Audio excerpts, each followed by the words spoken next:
Here is a truth that might shake you. You are not in control of your life in the way you believe. Every detail, every turn, every high point, and every valley has already been written by God. From before you were born, your story was known. The only freedom you truly have is how you respond to what God has already determined. Scripture does not soften this point. Proverbs 16:9 says the heart of man plans his way, but the Lord establishes his steps. We may make choices, we may set goals, we may believe we are steering our lives, but it is the Lord who actually determines where those steps land. David takes this further in Psalm 139:16. He says to God, all the days ordained for me were written in your book before one of them came to be. That means before you ever took your first breath, every single day of your life was already recorded by God.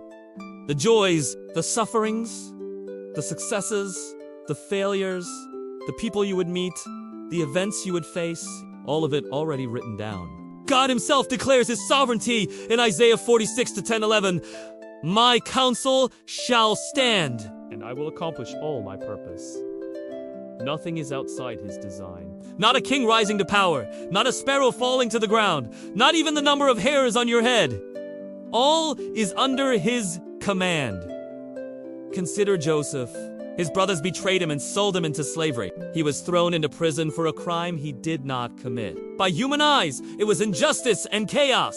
But when Joseph stood before his brothers years later, he said in Genesis 52:20, "You meant evil against me, but God meant it for good, to bring it about that many people should be kept alive. Their sin was real. Their intention was evil. But even that was under God's sovereign hand for a greater good." This is the crux of the matter.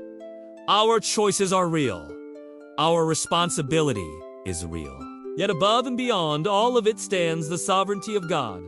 His will cannot be overturned. His plan cannot be stopped. Even the evil acts of men are woven into his design to serve his purposes. So what remains for us? We cannot control outcomes.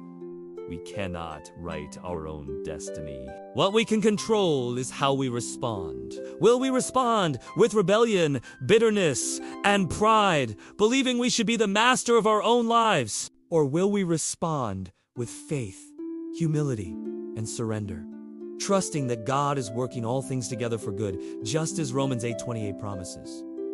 The bottom line is this: you are not the author of your life.